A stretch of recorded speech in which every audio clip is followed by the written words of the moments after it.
Mitch, Mason, Callum, the Rills. This upcoming indie punk band have been making waves on social media, none more than TikTok, where they have amassed over 100,000 followers, creating a benchmark for what could be a brand new marketing tool for bands in the future. But not only that, they're releasing Clash tunes as well. This is Stardog. Days don't even look the same. Praise goes by another name too. When Friday comes, he's a stardom. Always out looking for a sailing. Pays also, that's what he tells you. When Friday comes, he's a stardom. The stardom only works for cash. And no loose change, you won't have that.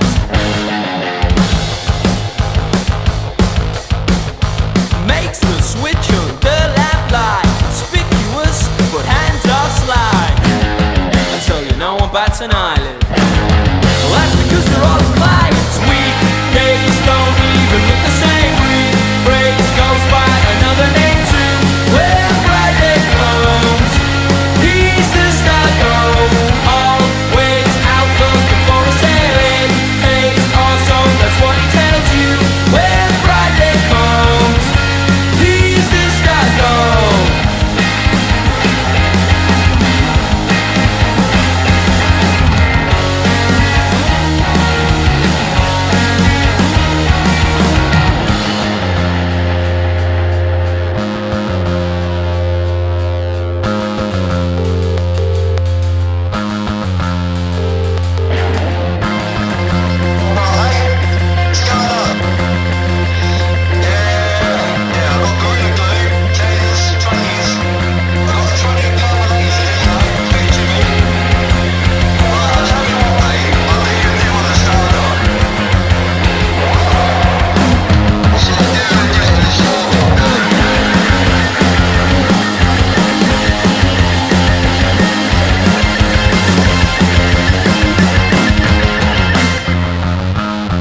Weekdays don't even look the same. Praise goes by another name too. When Friday comes, he's the stardom. Always out looking for a sailing. Pays also, that's what he tells you. When Friday comes, he's the stardom.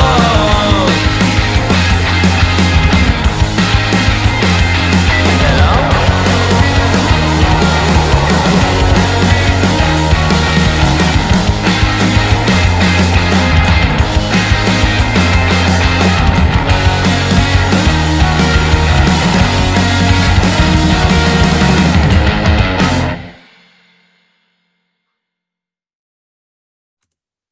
Hello and welcome to the Talk Tonight podcast. Today I'm joined by Mitch, who's from the Rills. How are you today?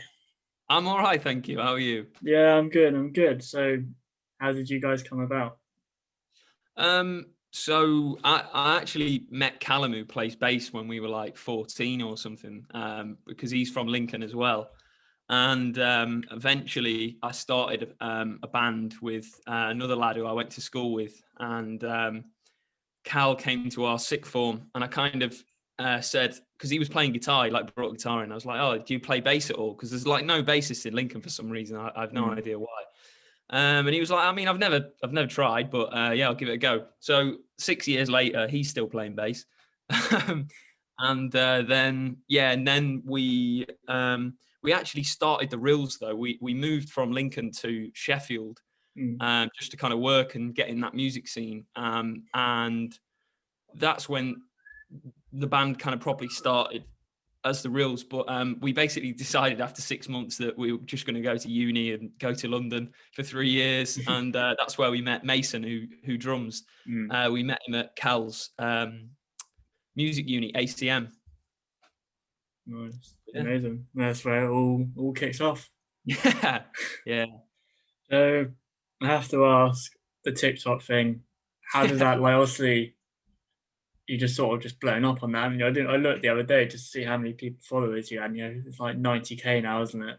Yeah. And you're verified. And I mean, getting verified must have been a bit of like a, oh, Yeah, okay. it definitely it was one of those moments. It was kind of weird, but then like everything on TikTok has just kind of like seemed to have been one of those like really crazy moments. I remember the first video that kind of blew up, and all of a sudden we had like, you know, thousands of followers and people, you know, come over to the Instagram and listening to our tunes on Spotify, and it was just like, wow, I'd almost like given up on some of these tunes, and Yeah. all of a sudden you just had like thousands of people saying, wow, you know, I love your tunes so much, and they're like really into the band, and that was like crazy. And then obviously getting the blue tick as well was like, oh my god, you know, this is actually legit. Like we're kind of like being recognized for these like stupid videos that we make. So, but yeah, I mean, even that was like, it's definitely not something that we ever thought we would do. Like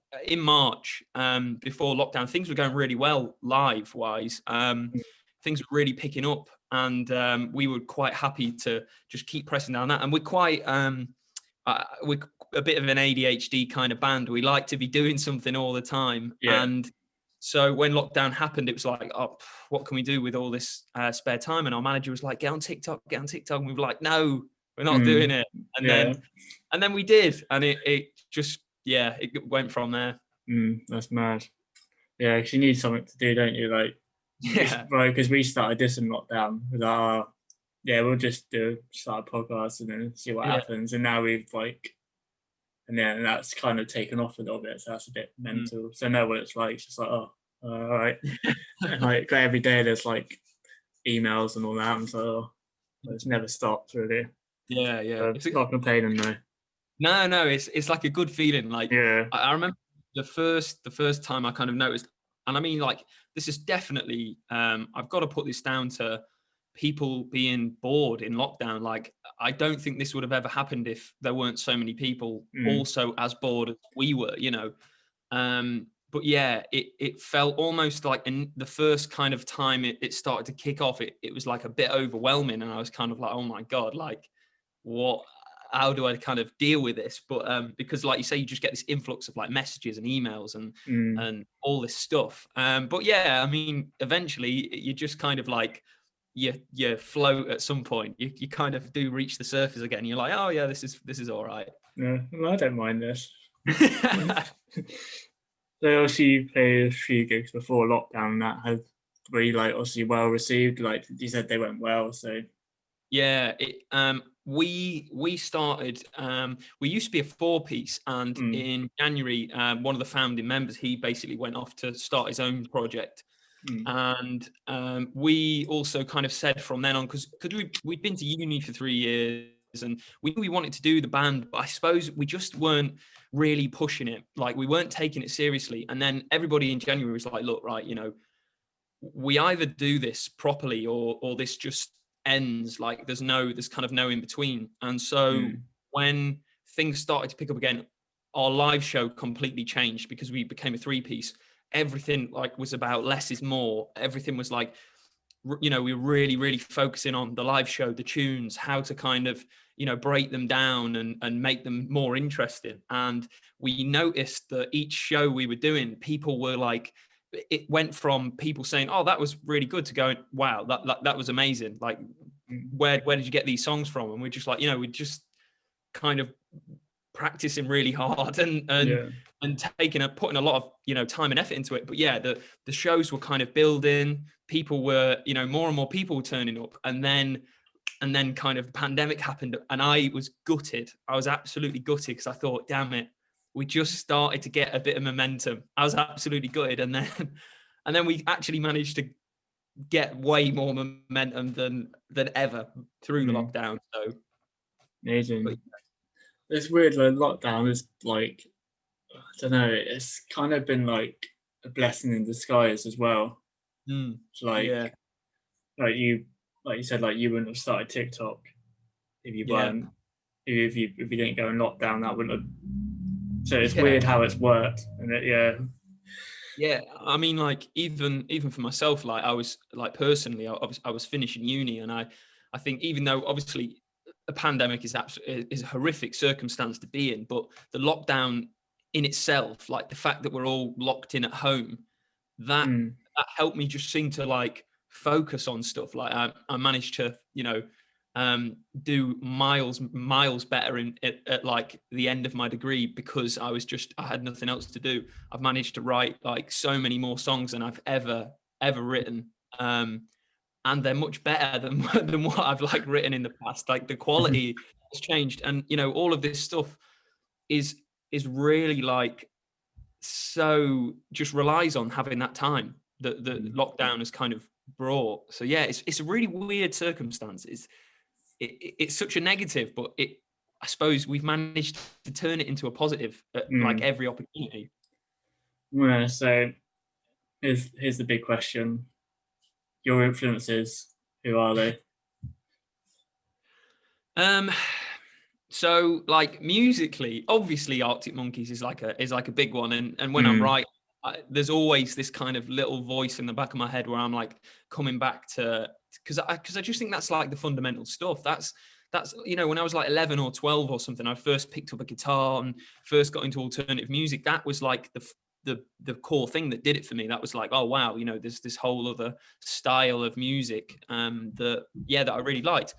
But like also when we first started the Rills, the Libertines were a massive influence, like particularly in Us and Them, like it was just, I was just so obsessed with the Libertines at the time. But as we've kind of got older, the tastes have sort of changed, and definitely more so now we're influenced by that kind of South London post-punk scene, not to the point where we're like, we are like a post-punk band, because I don't think that at all. I still think we're very much like an indie band, but we love Shame and Dry Cleaning, bands like that, and Black Midi as well. Like I love Black Midi, but they're such a Marmite band. You either kind of really like them or you hate them. But yeah, those influences always fall in. I know Mason, who plays drums, he absolutely loves the Streets, and me and him went to see him recently, and he takes a hell of a lot of inspiration from that.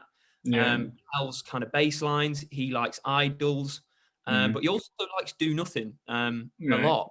If you've listened to them, and I suppose all of those influences just kind of find their way in somehow. But it's always a bit of a tough one with inspirations, because there's been so much stuff that over the years has kind of inspired us. It's always hard to kind of pin down exactly what is directly inspiring us at any one time. Would you say it was a specific Arctic Monkeys album that inspired you, or just them in general? That's hard to say, because obviously, like, I don't know, that's hard to say, because I do always think about like the first album, because I know it's so much more like simpler than the rest. Like really there's not a lot of production or really effects going on. It's very raw, but it still does all this, all these amazing things. But like it's not really. It's just like the collection. It's like everything kind of finds its way in. There's always like my favorite Arctic Monkey song ever is All My Own Stunts on Suck It and See. But it's like it's good tune, that. Yeah, but so yeah, I don't know if it's like one album in particular, but yeah, because it's too fluid. Like my favorite album by them is just constantly changing. So they are very like. At one point, mine was like Humbug. Yeah. I don't know, and then I went. I listened to Suck It and See. I'm like, oh, hang on. Yeah. And then Tranquility grew on me. I was like, oh, hang on a minute. Yeah, that was such a weird album. Actually, with Humbug, that was the first ever album I ever bought myself. 2009, I went to HMV and bought the CD. But yeah, Tranquility Base was really quite shocking when it came out, because it's so not Arctic Monkeys at all. But yeah, it's such a grower. Like now, I absolutely love it. But when I first heard it, I was like, "This is a load of self-indulgent crap," But it's definitely a grower, isn't it? And then like it's a concept album as well, isn't it? So it's it's all a bit mad. So, but I mean, the beauty of like this kind of sparked a debate with me and some of my mates when that album came out, because it was like, oh, Arctic Monkeys do a concept album. And I was thinking, well, actually, when you think about it, the first album's a concept album. You could trace that album, right, in about, you know, maybe like a 2-3 mile radius in Sheffield. Yeah. Like that whole, so how is that one not like a concept album? It's so like precisely in that location, but yeah, that's true. It's basically just like a night out, isn't it? Yeah, Basically what it is, really, isn't it? Yeah. Yeah. So, Stardog, 25th November. Are you looking forward to dropping that? Because I think I listened to it, and I was like, this is mad. Like, it's quite different. I'd say it's probably a little bit more heavier than your other tunes, I think. Yeah, definitely. That we do have that kind of side to us. I think we've been building towards that over the like past couple of years. I'm so excited to bring it out. It's definitely the best thing we've ever done together. Like it was a moment where everything kind of all fell together. I actually had the riff for like 2 years, you know, like, I had that for so long, and I couldn't put it into a song, and I jammed it with so many different people and tried to kind of gauge some feeling in it, and nothing was coming, but I just knew it was a good riff, until eventually I was jamming with Mason and Callum, and they started, I basically played it a couple of times round, and then I just kind of stopped playing and just kind of listened to what was going on, and that basically became the verse, that verse sound, you know, the drums kind of motoring along in that real tight groove, and the bass was going like do do do do do do like that, and I was just like, yeah, this is somewhere. This I can hear where this is going, and then I kind of took that home. I'm always like recording little bits from practice and jams, and obviously like I have loads of voice notes, just little ideas that I have. But yeah, and I took that sound home, and I was like, right, how can I make that more of a verse? Where can I put the kind of riffs in and that? Got a kind of rough idea, and then I wrote the chorus, and it just was like the bow kind of tied. I was like, oh my God, this is great. This is a great tune. Like a sense of like, I don't know what the word is, but like achievement when you finally, because you said you had it for 2 years, so when it finally came together, I was probably like buzzing. Yeah, it was like, it was a slap the knee moment. I was like, I knew that was a good riff. Sounds like one of those moments where like you probably all looked at each other like, what have we done here? It's funny because I'd actually jammed that riff with Mason like quite a few times, and it was different things before, you know, I'd put it in different songs and stuff, and it was never quite working, but we knew that it was something, like you just kind of knew it's got that kind of that weird off kilter catchiness to it. But yeah, and then when it did finally become like a whole song, we were like, yeah, this is great. But yeah, so really excited to bring it out. It's proper, as the kids say, a proper banger. Yeah, that's what we're going for. Yeah. And obviously, like, you deal with your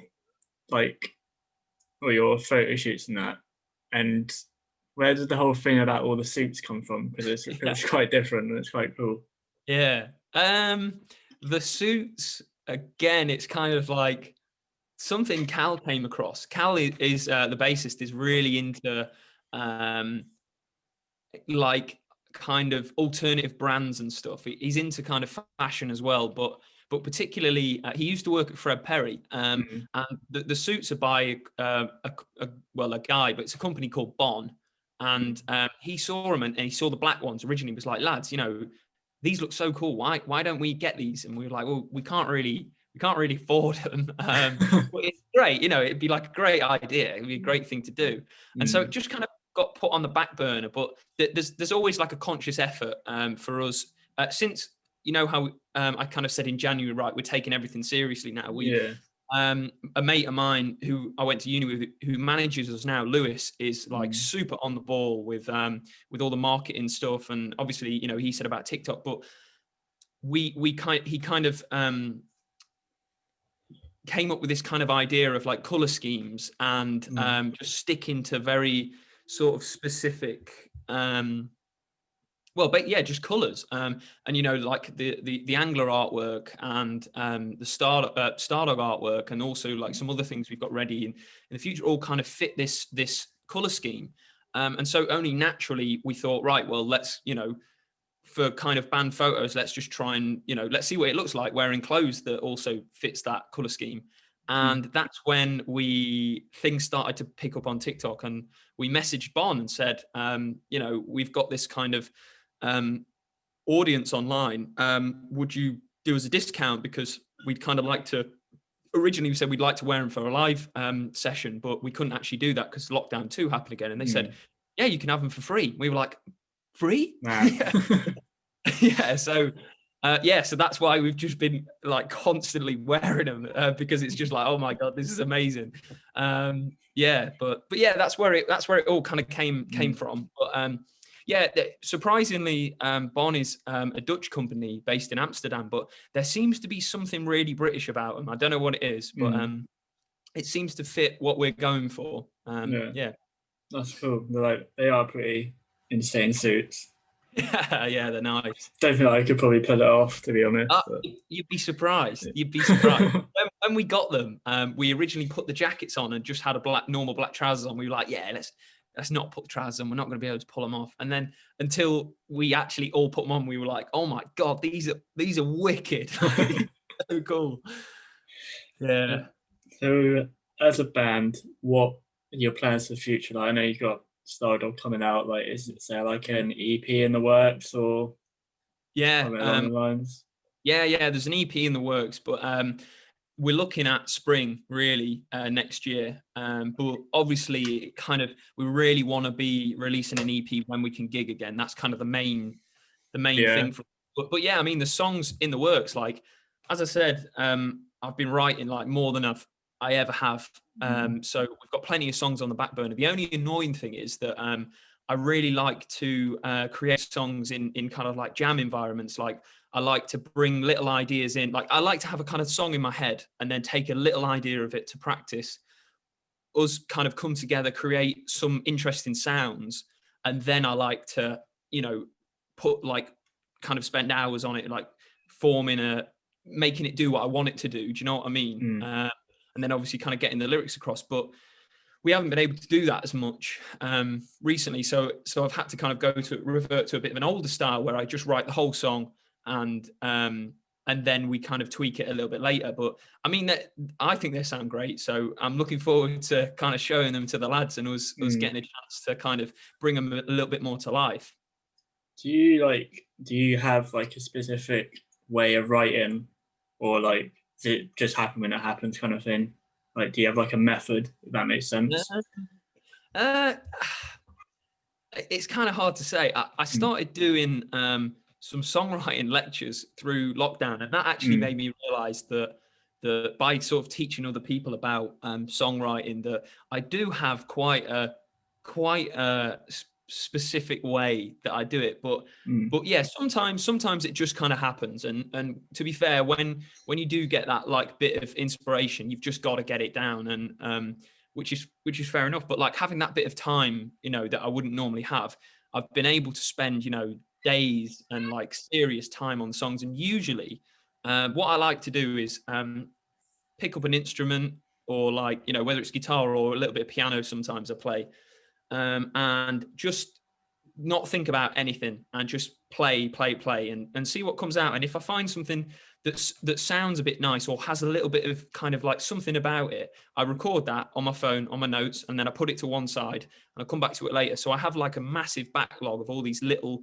creative ideas that have something interesting about them. And then what I do is I like go back through them and find something that I think, right, that's got some potential. So I'll take it out, and then I'll like, just jam it for ages until I kind of build a verse.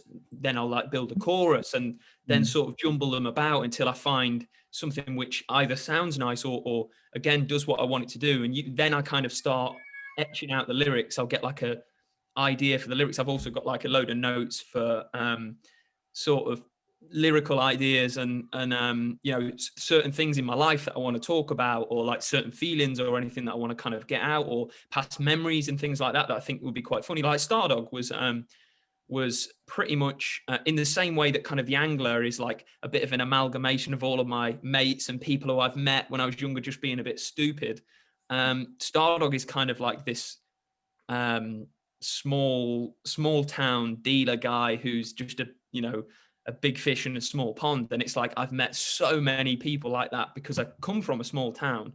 They all just sort of meld together almost. But yeah, so those ideas that I have kind of written down, I'll sort of trial lots of different things until I get something that really fits with the music and I can like feel it. Do you know what I mean? It's all about feeling. Like I try lots and lots of different things, but if it doesn't feel right, it just doesn't get finished. Yeah. It gets thrown away. But yeah, and that's kind of like my process really, until I've got like, you know, a pretty much the bare bones of a song. Like I can play it on acoustic guitar and sing it, and I know what it's going to sound like. And that's pretty much where I get them to. Amazing. Sounds like quite good. So it's like, you know, like, so like I say, when you get like a sort of like a riff, you think, nah, it's not gonna work. You just like chuck it away or whatever. Or like you said, when from the riff for Stardog, you had it for 2 years. It's like one of those things, isn't it? Yeah. And even with Pyro as well. Sometimes it's just like this, but I had the chorus idea for Pyro for months and months before I wrote the song. Like I knew I wanted this song to go, no, Pyro, but I just couldn't like build a song around it. But I just knew it was good, and I knew it did what, like, it kind of expressed something that I really wanted to express. And sometimes you don't write them all in one go, but then on the other hand, us and them, I wrote that in like 2 days or something. It just came out, and that was it. It was finished. Sometimes they're just like that, but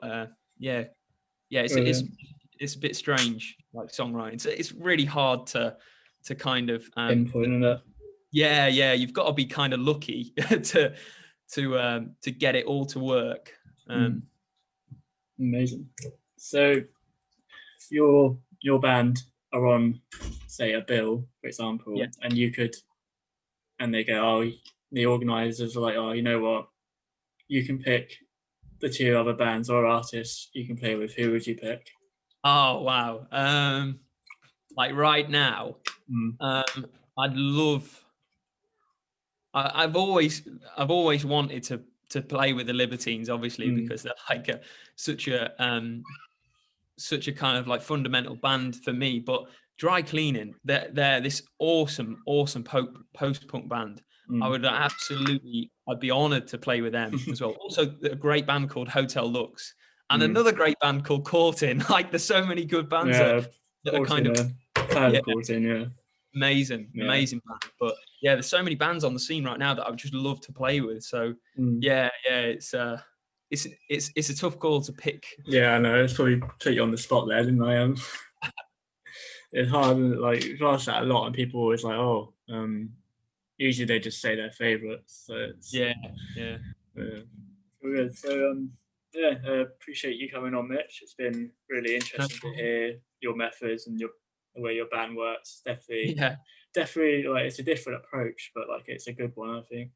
I feel like more we'll see how, like, people will see how you've done it and how much you've grown on TikTok, for example. I think it will be like a trend, I think.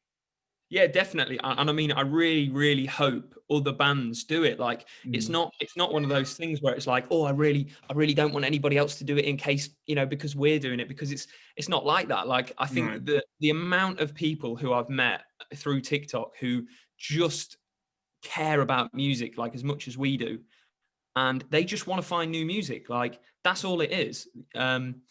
So yeah, I really, really do hope more bands like kind of take TikTok a little bit more seriously, and not even just TikTok, but like think about what else you can do. Like what other things that you enjoy. Like I enjoy making stupid videos, and by making these stupid videos, thousands more people have found my music. I just think that's amazing. But yeah. Yeah, it is. Yeah, it sort of brings like music has always had a very community feel to it, doesn't it? Yeah. I mean, that's probably like the best thing about it. It's why, like, I was saying this the other day to someone, like, gigs, not having gigs is weird because you lost, like, music's lost that community feel to it Yeah. now. And like, I know people do like I don't know what they are, like the live stream things. Mm, It's still almost the same because like you can see an artist, but like yeah. being there, like engaging with people is like it's gone, isn't it? Yeah, to be fair, we haven't done one of the live shows yet where it's just you in a room. We did one kind of on TikTok once when we were practicing, which wasn't that bad, but it feels a bit strange because you are so detached from the audience. However, the weirdest thing we've done was in between the two lockdowns, the George Tavern in East London was running gigs, and a mate of mine, Francis, runs gigs there. And we played one, right? And we do this Slow Tie cover, and obviously everybody knows it, and it kind of gets people really hyped, but everybody was sat down, socially distanced, right? So it kind of like the energy really kind of picked up, and you think like, oh yeah, but then obviously everybody kind of realized, oh hang on, I can't get too overexcited because I can't actually like leave my chair. I can't really do anything. It's a really strange feeling that was. It Yeah. was like, oh I do. yeah, It's but like, I mean. Yeah, it's it was a pleasure to be playing again, but it was a weird feeling. yeah, you can't like if you can't really tell people actually enjoyed it or not. It's Yeah. like just sat there like. It's probably a lot of like an all seating gigs, like in it really, like before we had lockdown when people sat and that. Yeah. Probably what it's like. I know. Yeah, Black Midi were doing some. They had some seated gigs booked in, but I never went to any. I've never really watched a band seating. No, Yeah. I think I've seen a few seating. I think. It was all right. It is what it is. Yeah. Thanks for coming on today and giving us Thank your you time. very Really much. appreciate it. Thank That's you all for right. having me. It's been a pleasure. No problem. So you can find the Reels on Spotify, all of them, I guess. Yeah. All of it. They're all they're out there. Yeah. TikTok, obviously, and yeah, so check them out because they are insane. So yeah, Thank you very much. no problem. We'll leave all the links in the description and all that. So yeah, thank you for tuning in, guys. Have a good day. Cheers.